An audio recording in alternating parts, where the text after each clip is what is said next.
The most enjoyable thing that I've ever gotten involved in, almost 17 years in this business now. For 30 years, the legendary Dale Robertson captivated moviegoers with his legendary Western roles. The public's adulation of Dale was unmatched by the secrecy surrounding his existence. Before his wife found out, he was involved in a string of clandestine deeds that led to his downfall, all stemming from his fatal incapacity to find a balance between his personal and professional life. Can you describe these perilous obstacles that Dale encountered? How many secrets did he keep hidden while he rose to fame? Assist us in uncovering the truth about the long-hidden secrets held by Dale Robertson and solving his enigma. Because Dale Robertson wanted it that way, his life narrative has always been wrapped in obscurity. On the other hand, Susan Robbins Robertson, the legend's wife, divulges every detail of her husband's life, beginning with his childhood and ending with his death in her 2013 memoirs. In a little farmhouse in Hara, Oklahoma, not far from Oklahoma City, the legendary American Dale Lamo Robertson was born in 1923 to the industrious parents, Melvin and Verrill.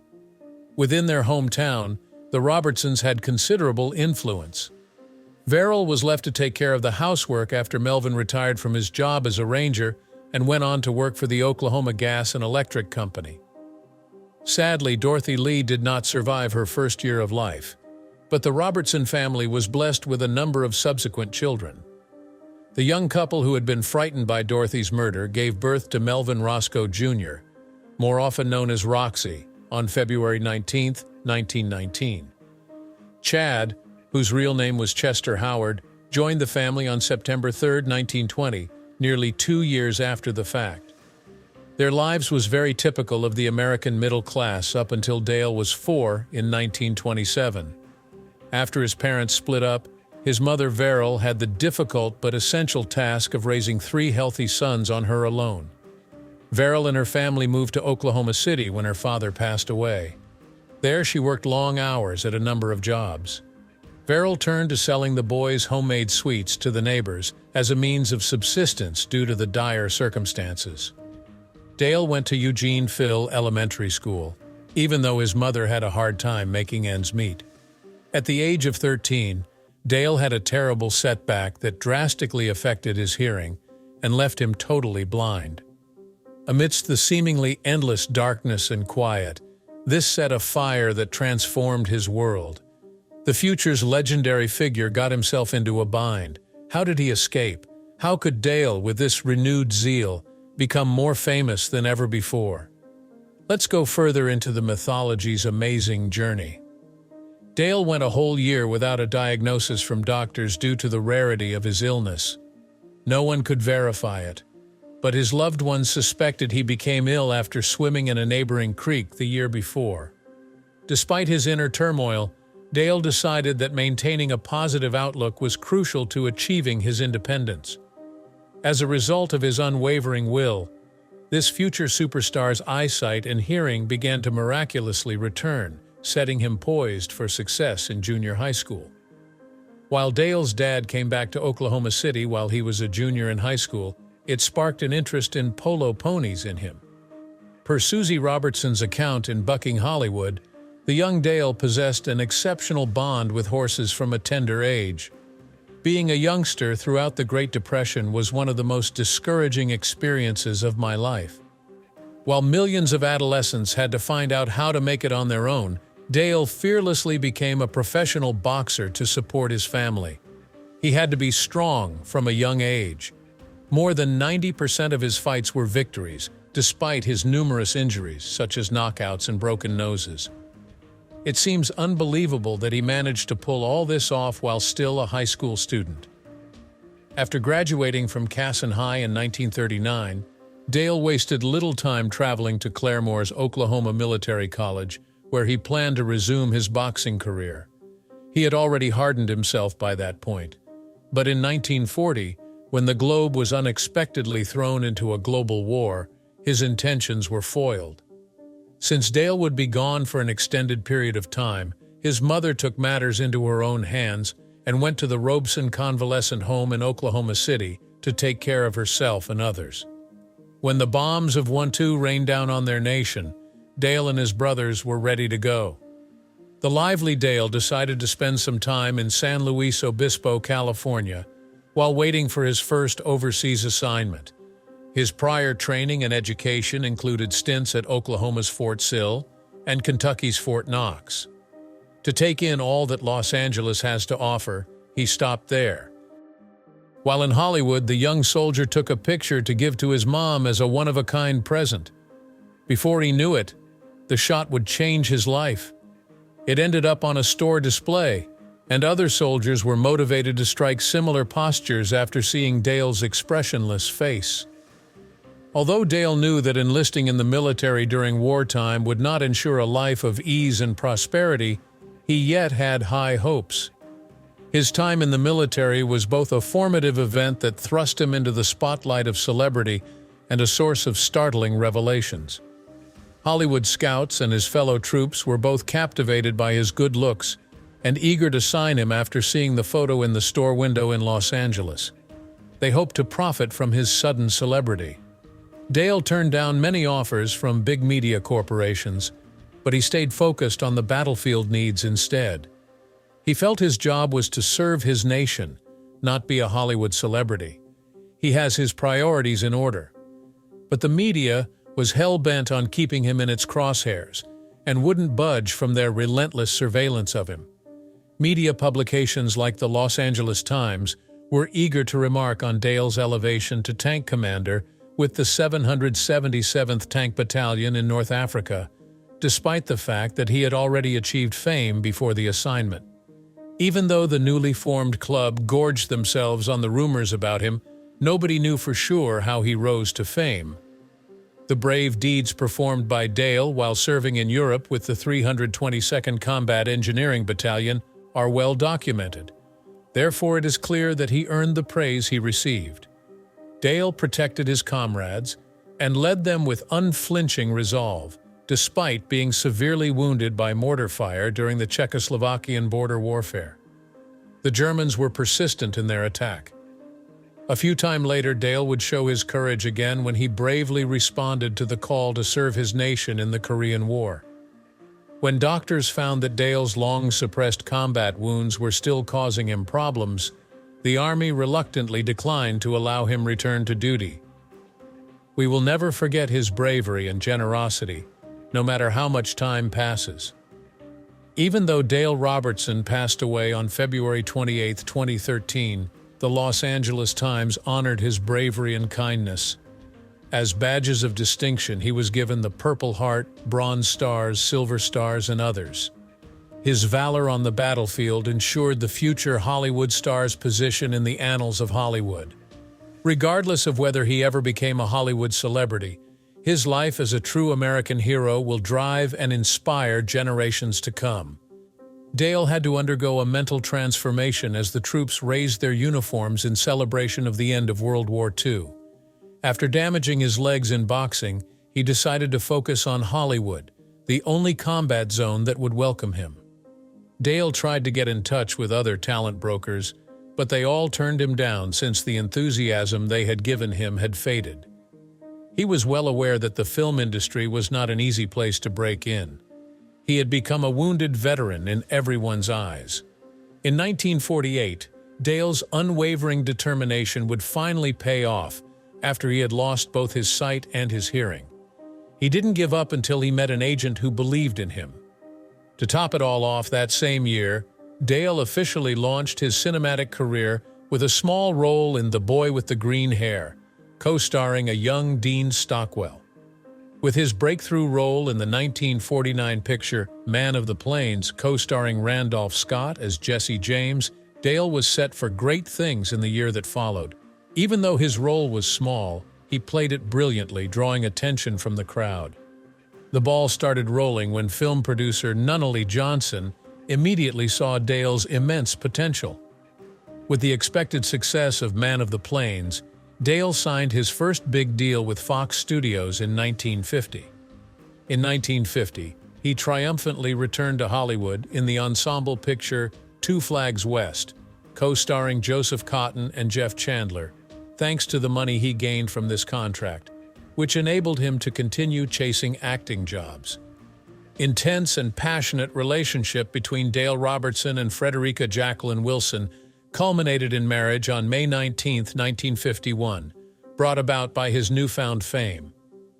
Off-screen and on, this was the start of a new chapter for Dale. In 1951, another chapter was written in Dale's Hollywood career when he made his musical debut in Golden Girl, co-starring the brilliant Mitzi Gaynor. Based in part on the life of a vocalist from the 19th century, this film served as Dale's acting debut. Despite his bold claim, he moved slowly and carefully, not rushing into filmmaking. The next year, he collaborated with Joe Andrew on his second Western, Return of the Texan, and it was released. In that year, Dale and Frederica's daughter Rochelle was born. He would meet Henry Hathaway, a film industry veteran and friend, and work with him on O. Henry's Full House. Hathaway would also teach him a great deal.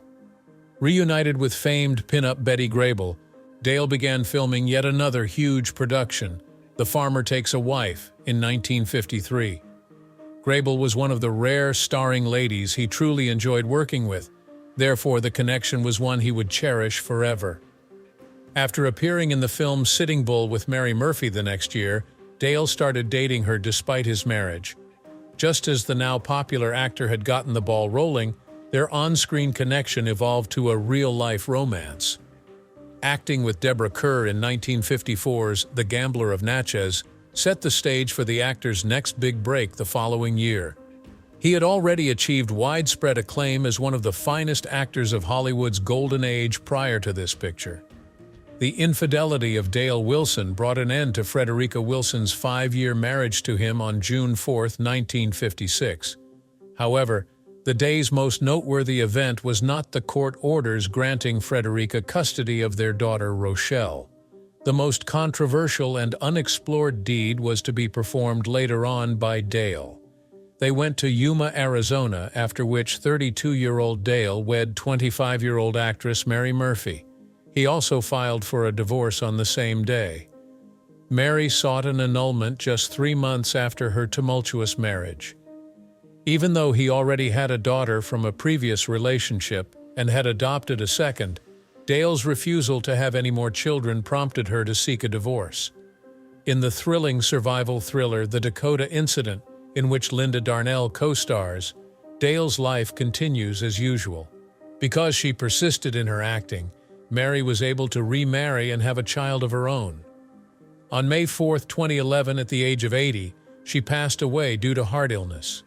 In spite of Dale's initial resistance, producer Nat Holt continued to bring up a project called Tales of Wells Fargo while he was filming The Dakota Incident. The famous actor owed the director a favor from when he was first starting out in Hollywood. A 5-season television hit, Tales of Wells Fargo starred Dale as the charming agent Jim Hardy of Wells Fargo. As Jim began to accomplish all these incredible things, the crowd adored him. Despite being born with a right hand, Dale had to master the art of drawing a gun with his left. This skill was reserved just for TV cowboys back then. As any respectable cowboy would, Jim Hardy was able to ride the world's best horse, Jubilee. A one-of-a-kind racehorse adorned with a shimmering diamond mark on his forehead and 4 white stockings. This stallion is a grandson of the illustrious racehorse Man o' War. Dale never attended acting school since his skill was so natural. Instead, he only tried to imitate John Wayne's style, which meant that when acting, he had to let his own character traits to shine through. Because he was a calm and collected individual, Dale was also an expert at pulling out his own tricks. He was acknowledged for his remarkable performance in action films and was inducted into the Stuntman's Hall of Fame, a notable honor for his courage and competence. The surprising twist in Tales of Wells Fargo allowed Dale to work with famous artists like Lula Mae Maxey, with whom he would later develop feelings and start a new phase of his life, among many others. The first time Lula Mae and her friends met was at a horse race, when they were on vacation from their work as switchboard operators at an oil plant in Houston. The actor fell madly in love with her despite her initial rejection. Dale really came back the next day to give an additional invitation, but she was still unwilling to use her friends as an excuse, so he was rejected once again. Dale invited 5 girls to his California home, but only 2 of them showed up. After growing closer over the years, Dale and Lula Mae tied the knot at his ranch on November 13, 1959. Lula Mae was 26 and he was 36 years old when they crossed paths. This wasn't her first marriage, and Dale had already married 3 times. It had been 4 years since she'd gotten a divorce from her first spouse. The delighted parents-to-be decided on Rebel Lee Robertson as the name for their little girl. Ralph Edwards's This Is Your Life featured the Robertson family in 1961, and their unexpected presence turned them become the town's chatty subjects. They appeared to have it made. The whole family was changed by Rebel's exposure. She would later become a certified public accountant in Dallas. As they both adjusted to changes in their careers and the ups and downs in their families' lives, Dale and Lula Mae were each other's rock. Following 4 years of success, Dale chose to sell his role in the production of Tales of Wells Fargo in 1962 because he was dissatisfied with a major change. There were other changes as well. In 1963, Dale's brother Chad took over as manager of Dale's Haymaker farm in Yukon, Arizona. It was 1966 when yet another makeover took place, but this one was all glitz and glamour. On the ABC series Iron Horse, Dale portrayed the role of a gambler who won a partially built railroad in a gaming session. The show ran for 47 episodes, all the way until 1968, and featured Dale once more. Not long after Iron Horse concluded, Dale hosted another popular TV show, Death Valley Days, which aired until 1970. The show's fame is the reason behind this. Dale and Lula moved into the ranch full-time while the episode was aired. Dale travels often between Oklahoma and California for work. His big performance that year was in the 1974 television film Melvin Purvis, in which he played the role of a famous FBI agent who was on a mission to capture criminal machine gun Kelly. The film's popularity led to its sequel, The Kansas City Massacre, as it does with almost all of Dale's works. They were married for 17 years when Dale's marriage took a nosedive along with his business. They finally filed for a divorce on February 8, 1977. People on both sides thought they were making the correct decision. Just 10 months after his divorce, Dale would experience his greatest setback with the sudden death of his brother Chester, who was 57 years old. After his untimely demise, Dale even moved to Oklahoma to manage the day-to-day operations of his farm.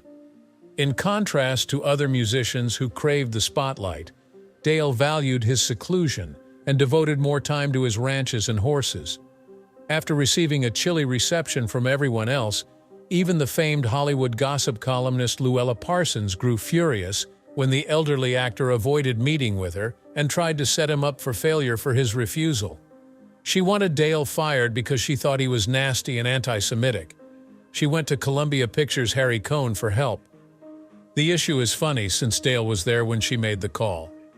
Dale pretended he didn't comprehend Cohn's questions on the incident. He and the Jewish Columbia Pictures director even shared laughs. Their friendship lasted until Cohn passed away. But Luella Parsons never forgave Dale.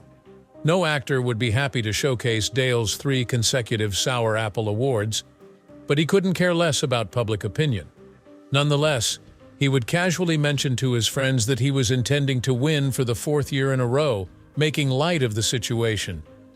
He was later surpassed by Frank Sinatra, who had gotten into a confrontation with a reporter. Dale became the first Oklahoman to be elected into the prestigious Oklahoma Hall of Fame that year, despite the abundance of sad circumstances. He was caught unawares by the induction. He skillfully chuckled when asked about it, saying he didn't know why he was inducted and was thankful to have been considered, so he wouldn't inquire. During that same year, he made an indelible impact on Hollywood audiences with his performance in the landmark picture The Last Ride of the Daltons. Dale had an extraordinary career, playing in more than 60 films and 400 television shows. Elvis met flight attendant Susan D. Robbins in September 1979 on their way from Oklahoma City to Los Angeles with his daughter Rebel. During Susan's layover in Oklahoma, Dale strengthened their relationship by taking her out to dinner. Whenever Dale took a flight for the next 6 months, he would spend time with the flight attendant. Lastly, they exchanged wedding vows at the Horseshoe Casino in Las Vegas on February 2, 1980, with the presence of their loved ones. They chose to make Oklahoma's Haymaker Farm their home because they were ready to start a new chapter as a couple. Dale was devastated to hear 3 months later that his father had passed away. Even though he had lost his father a year earlier, he was looking forward to lunch at Sleepy Hollow in Oklahoma City with his mom and nephew. Tragically, their car was hit on the way to the location as they tried to turn left into the parking lot. While going outside to welcome the family, Susan watched the entire thing. She was so rushed that she missed her in-laws' arrival. Still in shock after the disaster, she walked to the eatery to break the news to Dale in a low voice. His mother was laid to rest in Memorial Park Cemetery in Oklahoma City when she was 84 years old. Dale was officially honored for his accomplishments in the film business a year after his tragic death, when he was inducted into the Hollywood Stuntmen's Hall of Fame in Moab, Utah. But back in Oklahoma City, he was further solidified as a beloved icon of the Western genre, when he was admitted into the Great Western Performers at the National Cowboy and Western Heritage Museum. The actor possesses a giving nature as well.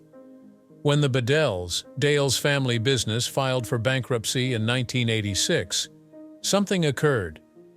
Although Dale was retired, he nevertheless took it upon himself to pay off the $1 million debt. After a long hiatus, the famed actor made a triumphant theatrical return on September 26, 1987, playing the role of JJ on CBS. You may watch Starbucks. This guy, a wealthy Texan, confronts thieves in a sleek Lincoln convertible with bullhorns placed on the front. Despite Dale's stellar performance, the show concluded on August 17, 1988. His next notable role was 1993's Heart of the West on CBS, where he played the lead character of Zeke. Like its predecessor, the sitcom only aired for a brief time and included a number of famous actors and actresses, including Lloyd Bridges and Bo Melvin Rocco Jr. Dale's older brother and the last survivor of the nuclear family he had grown up in passed away a year later on June 12, 1994, when Dale was 75 years old. It was after this disappointment that Dale made the decision to leave television. Susan claims in her book that Dale Robertson's personal life was everything from ideal. He battled alcoholism for quite some time. An arrest for driving under the influence, DUI, in 1958 was just the beginning of his troubled history with alcohol, which had far-reaching consequences for his professional and personal life. Rumor has it that he resorted to drinking to dull the pain of his many losses and the isolation that followed. But then Dale did something that would surprise everyone.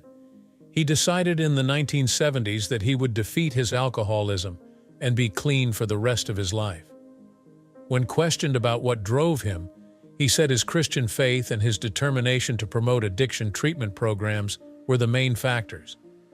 In his latter years, Dale struggled with a variety of health issues, one of which being pain in his legs stemming from his wartime injuries. Even though his health was failing, he stuck to his values and made sure his work was suitable for families.